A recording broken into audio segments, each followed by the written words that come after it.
আসসালামু আলাইকুম। শেখ হাসিনার জলে আর প্রফেসর ডক্টর মোহাম্মদ ইউনূসের চলে। আপনারা স্ক্রিনে যে ছবিটা দেখতে পাচ্ছেন, এই ছবিটা এখন সারা বিশ্বের বিস্ময়কর একটি ছবি। সারা বিশ্বে একটি বিস্ময়কর ঘটনা ঘটে গেছে ইতোমধ্যে। জাতিসংঘের বৈঠকে অন্তর্বর্তীকালীন বিরতিতে পৃথিবীর ইতিহাসে এখন পর্যন্ত যুক্তরাষ্ট্রের প্রেসিডেন্ট অন্য কোনো দেশের প্রধানের সঙ্গে সাক্ষাৎ করেনি। সেই কাজটি এইবার জাতিসংঘের মিটিংয়ে হয়ে গেল।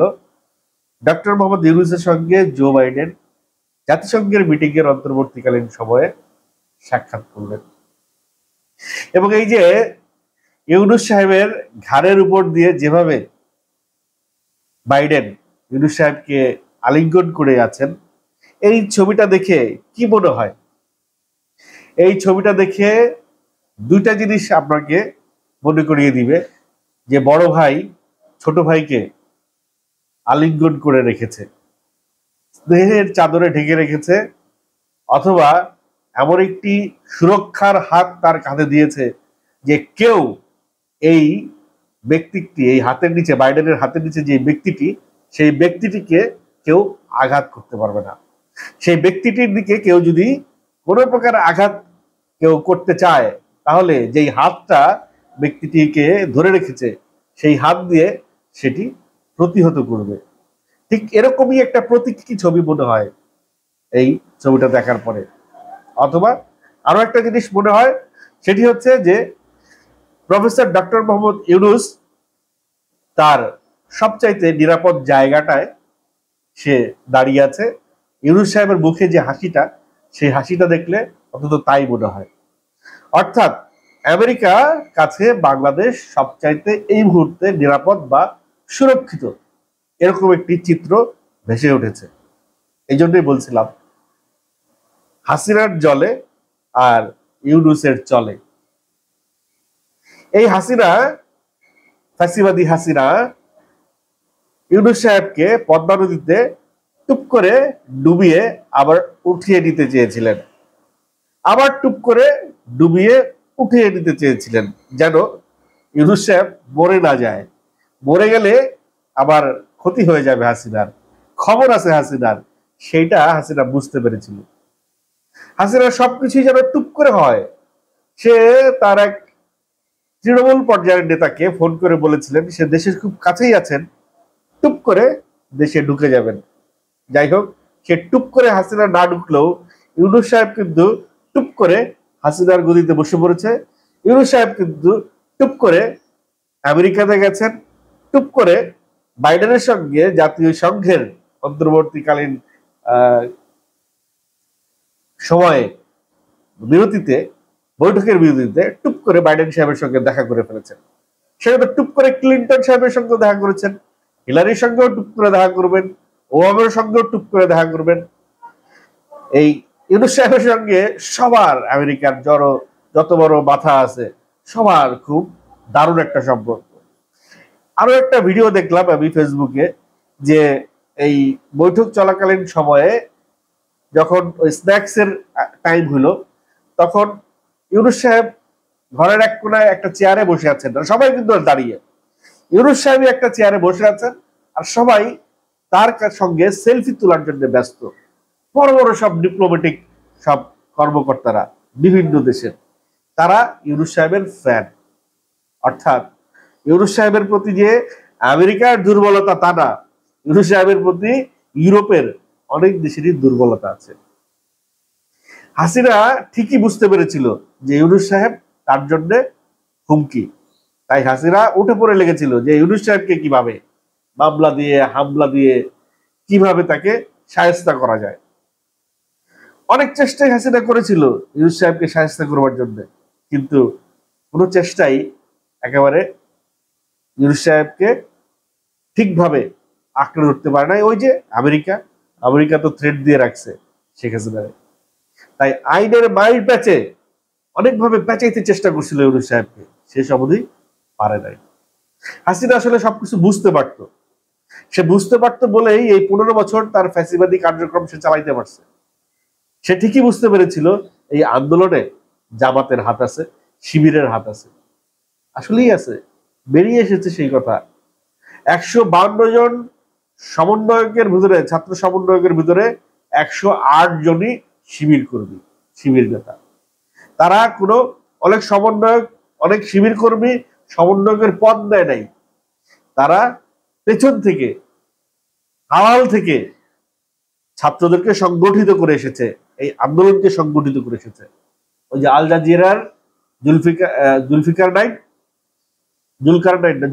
সম্ভবত, হ্যাঁ জুলকার নাইন সামি, ওনার একটা বিবৃতিতে কিন্তু উনি স্বীকার করেছেন এই যাদেরকে সে শিবির হিসেবে এখন চিনছে, দেখছে, তাদের সঙ্গে সে কাজ করেছে ছাত্র সমন্বয়ক হিসেবে। তবে তাদের যে মানসিক শক্তি, সাংগঠনিক শক্তি, এই শক্তি দেখে সে মুগ্ধ হয়েছে। এই জিনিস সে আর কারোর ভিতরে দেখে নাই। ছাত্রলীগের ছেলেপেলেদের মধ্যে এই জিনিস ছিল না।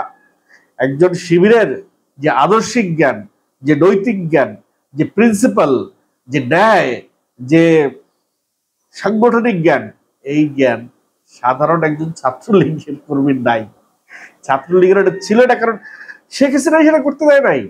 শেখ হাসিনা ডিকটেটর, সে একাই সিদ্ধান্ত নিত, সে যা বলতো সেইটাই হইতো। যার কারণে এই সিদ্ধান্ত নেবার ক্ষেত্রে তৃণমূল পর্যায়ের সংগঠকদের কোনো স্বাধীনতা ছিল না, যা আসতো সব কমান্ডিং জায়গা থেকে আসতো। আজকে এই বাইডেন সরকার ইউনূস সাহেবকে বলছে বাংলাদেশকে সহযোগিতা করবার জন্য যা যা প্রয়োজন সব করবে আমেরিকা। অর্থাৎ আমেরিকা কিন্তু বাংলাদেশের সঙ্গে সার্বক্ষণিকভাবে আছে। এই কথা শুনে কিন্তু আরেকজনেরও জলে, আরেকজনেরও কিন্তু গদি কাঁপতেছে। কে বলেন তো? মোদি। মোদি এই ছবি দেখে আর এই সংবাদ শুনে সেও কিন্তু ভেতরে ভেতরে জ্বলতেছে, না পারছে শেখ হাসিনারে তাড়াই দিতে, না পারছে ইউনূসকে এইভাবে আলিঙ্গন করতে। শেখ হাসিনাকে ছাড়বে না ইন্ডিয়া, কারণ একমাত্র শেখ হাসিনাই তার অস্ত্র, যে অস্ত্র দিয়ে বাংলাদেশকে লুটে পুটে তারা খাইতে পারে। এটা শুধু মোদি না, এটা গান্ধী পরিবারও জানে। এই রাহুল গান্ধী, প্রিয়াঙ্কা গান্ধী, এরাও শেখ হাসিনাকে মদত দেবে। অর্থাৎ ইন্ডিয়ায় যেই প্রধানই আসুক সেই শেখ হাসিনাকে মদত দিবে, কারণ ইন্ডিয়া আবার একদিক দিয়ে তারা নীতিতে, এক নীতিতে তারা বিশ্বাস করে, তারা হচ্ছে ভারত নীতি। অর্থাৎ ভারতের লাভ হবে এমন কাজে ইন্ডিয়ার প্রত্যেকটা নেতা এক, কিন্তু ওই একাগ্রতা, একাত্মতা বাংলাদেশে নাই। বাংলাদেশের লাভ হবে এই বিষয়ে প্রত্যেকটা নেতা এক না। তো শেখ হাসিনা যতদিন বাইচে আছে, শেখ হাসিনা পরিবার যতদিন বাইচে আছে, ততদিন ইন্ডিয়া তাদেরকে মদত দিবে, এবং যদি তাদের কাউকে সে বাংলাদেশের বস্তুতে বসাইতে পারে, তাইলেই তাদের প্রপার প্রফিটটা বাংলাদেশকে লুটে পুটে তারা খাবে। এই বীজ, এই চারা গাছ তারা আজীবন পরিচর্যা করে আসবে। মোদি কিন্তু এখন দারুণ বিপাকে পড়ে গেছে।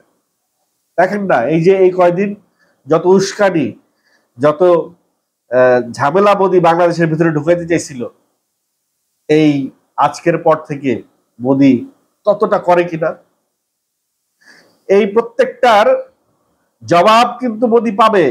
ওই যে আমেরিকা তো ভারতে প্লেন পাঠাবে না যুদ্ধ করার জন্য, আমেরিকা কূটনৈতিক চাল চালবে, ডিপ্লোম্যাটিক ভাবে ভারতকে এমন কোণঠাসা করে রাখবে। আমেরিকাও কিন্তু জানে যে কিভাবে মোদিকে সাইজ করতে হয়। অলরেডি মোদির প্রত্যেকটা আশেপাশের প্রত্যেকটা দেশ কিন্তু মোদির বিপক্ষে। নেপাল ভারতের বিপক্ষে, ভুটান ভারতের বিপক্ষে, শ্রীলঙ্কা চীনপন্থী প্রেসিডেন্ট নির্বাচিত হয়ে গেছে, শ্রীলঙ্কা ভারতের বিপক্ষে, আফগানিস্তান ভারতের বিপক্ষে, পাকিস্তান ভারতের বিপক্ষে, এখন বাংলাদেশ ভারতের বিপক্ষে। মোদি কিন্তু খুব ঝামেলায় আছে, খুব ঝামেলায় আছে সে। তার কিন্তু নড়াচড়া করলেই সমস্যা। তারপরেও আরো এক ঘটনা ঘটে গেছে মহারাষ্ট্রে। সেখানে মহারাষ্ট্রের এক হিন্দু ধর্ম প্রচারক, সে মহানবী সাল্লাল্লাহু আলাইহি সাল্লামকে নিয়ে একটি বাজে মন্তব্য করেছেন। সেটি নিয়ে সে সরি বলে নাই, এবং সেই মন্তব্যকে সায় দিয়ে সেই রাষ্ট্রের যে রাজ্য প্রধান সে আবার মোদী সরকারের ইয়ে ইয়ে রাজনৈতিক দলের নেতা, সে কিন্তু সেই হিন্দু ধর্মের সেই প্রচারককে সহমত পোষণ করেছে, এবং সে আরো একটা বিবৃতি দিয়ে ফেসে গেছে। সে বলেছে যদি প্রয়োজন হয় মুসলমানদের মসজিদের ভিতরে গিয়ে এক একটা করে মুসলমান মারা হবে। এই সমস্ত কথাবার্তা বলে ওই এলাকার আবহাওয়া কিন্তু গরম করে ফেলছে। সমস্ত মুসলমান রাস্তায় নেমে আসছে, লং মার্চে তারা মুম্বাইয়ের দিকে আগাচ্ছে, যেমনটা গণভবনের দিকে আগিয়েছিল 5ই আগস্ট ছাত্ররা। মোদিরও কিন্তু খবর আছে, মোদি তার নিজের দেশ নিয়েই কিন্তু অস্থিরতায় আছে, তার উপরে বাংলাদেশ নিয়ে আবার বেশি মাথা ব্যথা করলে মোদির গোয়ায় আরো বিশাল একটা বাস রেডি ঢোকানোর জন্য। এর মধ্যে একটা বাজে সংবাদ শুনলাম, উত্তরায়, আপনারা জানেন যে আমাদের উত্তরায় প্রত্যেকটা সেক্টরে একটা মাঠ আছে, এবং এই মাঠগুলোতে প্রত্যেক পূজায় মণ্ডপ তৈরি করা হয়, পূজা অর্চনা করা হয়। কিন্তু এই অন্য কোনো সেক্টরে না, শুধুমাত্র 13 নম্বর সেক্টরের মুসল্লিরা একটা মিছিল বের করছে যে মুসলমানের শত্রুরা সাবধান, 13 নম্বর সেক্টরের মাঠে পূজা হইতে দেওয়া হবে না, এরকম একটা মিছিল তারা বের করেছে। কিন্তু কেন হঠাৎ এই ধরনের মিছিল? এটা কি ওই তাদের আবার আরেকটা উস্কানি? তারা কিন্তু বিভিন্ন ভাবে একটা নৈরাজ্য, একটা সাম্প্রদায়িক দাঙ্গা যেমনে পারে বাংলাদেশে একটা অস্থিরতা তৈরি করার চেষ্টায় র বা ইন্ডিয়া ব্যস্ত। হঠাৎ করে 13 নম্বর সেক্টরের হুজুররা কেন এই কাজটা শুরু করলো? হ্যাঁ, একটা কারণ থাকতে পারে, সেটা হচ্ছে গিয়ে 13 নম্বর সেক্টর মাঠের যে ভৌগোলিক অবস্থান, 13 নম্বর সেক্টর মাঠের পূর্ব উত্তর পাশে হচ্ছে কোনাকুনি একটা মসজিদ আছে, 13 নম্বর সেক্টরের মসজিদ। এখন পূজা চলাকালীন, পূজা তো আর একদিন হয় না বা 1 ঘন্টা হয় না, 7-8 দিন ধরে চলতে থাকে, এবং সেখানে গান হয়, মাইক বাজে, শব্দ হয়, অনেক পলিউশন হয়, হয়তো মুসল্লিদের নামাজের ঝামেলা হইতে পারে। কিন্তু একটু সমন্বয় করে তাদের সঙ্গে যদি আলোচনা করা যেত, ফজরের সময় তো কোনো ঝামেলা নাই, পূজার কোনো কার্যকলাপ ফজরের সময় নাই, জোহরের সময়ও খুব একটা হয় না, তারপরও জোহর, আসর, মাগরিব, এশা, এই 4 ঘন্টা যদি তারা ওই পূজা মণ্ডপটা একটা নীরবতা পালন করে একটা সমন্বয় করে যদি পূজাটা চালায় নিত, তাহলেই তো হয়ে যায়। এত মিছিল, মিটিং, আন্দোলন, এত কিছু তো করার দরকার নেই। কেন এই উস্কানি, কারা কিভাবে দিচ্ছে সে বিষয়টা আমার জানা নাই, কিন্তু এর মধ্যে একটা সূত্রতা থাকতে পারে তাদের। 5ই আগস্টের পর থেকেই তারা কিন্তু ভারত কিন্তু বিভিন্ন ধরনের অসাম্প্রদায়িক সাম্প্রদায়িক দাঙ্গা সৃষ্টি করার চেষ্টা করছে, এবং সেগুলো তাদের টেলিভিশনে বড় বড় সংবাদ দিয়ে, ভুয়া ভুয়া ছবি দিয়ে সংবাদ প্রচার করছে। এমন ওই যে রিসেন্টলি রাঙামাটি বান্দরবানে যে পাহাড়ি যে ঝামেলা হইলো, সেখানেও তারা ভুয়া ভুয়া ছবি দিয়ে, আগের ছবি দিয়ে একটা অপপ্রচার চালিয়েছে। ইউনূসকে আনরেস্ট করে রাখছে পুরা একটা মাস, একটু স্বাভাবিকভাবে তাকে রাষ্ট্র পরিচালনা করতে দেয় নাই, দিবে না। কারণ দেশের অবস্থা আনরেস্ট করতে পারলেই, দেশে একটা সাম্প্রদায়িক দাঙ্গা বা দেশের একটা অস্থির সিচুয়েশন তৈরি করতে পারলেই বিপক্ষ দলের, বিরোধী দলের একটা সুবিধা হয়। তখন সরকারকে একটা চাপ সৃষ্টি করতে পারে, দোষ দিতে পারে, যাতে সে গদি থেকে নেমে যায় আর বিরোধী দল উঠে আসে। কিন্তু সেই গুঁড়ো বালি তারেক জিয়া, সে এই সময়টাতে কি করছে? সে ইউনূস সাহেবকে 100% সহযোগিতা করতেছে, তার দলের সমস্ত দলীয় কর্মীকে বলছে ইউনূস সরকারকে সহযোগিতা করবার জন্য, এবং এর মাধ্যমে তারেক জিয়া কিন্তু জনগণের, দেশের জনগণের একটা সাপোর্ট নিয়ে নিচ্ছে। তবে বিল ক্লিন্টন ইউনূস সাহেবের সাথে সাক্ষাৎ করে একটা জিনিস বলছে যে ইউনূস সাহেবের যে ব্যক্তিগত সহকারী মাহফুজ, সে হয়েছে এই আন্দোলনের মাস্টারমাইন্ড। আর মাহফুজ সাহেব যদি এই আন্দোলনের মাস্টারমাইন্ড হয়ে থাকে, তার সাথেও শিবিরের একটা কানেকশন আছে। অর্থাৎ শিবির এই আন্দোলনটাকে সংগঠিত করছে এবং সাকসেসফুল করছে, মানে শিবিরের কৃতিত্ব সবচাইতে বেশি। আর শিবিরের কৃতিত্ব সবচাইতে বেশি, তার মানে হচ্ছে গিয়ে ভবিষ্যতে জামায়াত ইসলাম, শিবিরের অঙ্গ সংগঠন, শিবির তো জামাতের অঙ্গ সংগঠন, জামায়াত ইসলাম একটা শক্ত রাজনৈতিক দল হিসেবে বাংলাদেশে আবির্ভাব হবে, এবং ভবিষ্যতে 2টা দল হবে, 1 বিএনপি, 2 জামাত। অর্থাৎ জামাত যদি সরকার হয় বিএনপি হবে বিরোধী দল, আর বিএনপি যদি বিরোধী সরকার হয় জামাত হবে বিরোধী দল। আওয়ামী লীগ কোথায়? ওই যে একটা সংস্কার করতে বলেছে, একটা প্রস্তাব দেওয়া হয়েছে যে যারা ছাত্র আন্দোলনে গণহত্যা চালিয়েছে সেই দলের রাজনীতিতে 10 বছরের ব্যান বসানোর একটা প্রস্তাব দেওয়া হয়েছে। যদি সেই প্রস্তাবটা সংবিধানে গৃহীত হয়ে যায় তাহলে কিন্তু আওয়ামী লীগ 10 বছর রাজনীতি করতে পারবে না, আর বাংলাদেশের রাজনীতি থাকবে শুধুমাত্র জামাত আর বিএনপি। জাতীয় দল তো খুব একটা অ্যাক্টিভ না। তাহলে ভবিষ্যতের নির্বাচিত দল হইতে পারে জামাত, বিরোধী দল হইতে পারে বিএনপি, অথবা বিএনপি নির্বাচিত হলে জামাত হবে প্রধান বিরোধী দল। দর্শক, আপনাদের মতামত কি সে বিষয়ে অবশ্যই কমেন্ট করে জানাবেন।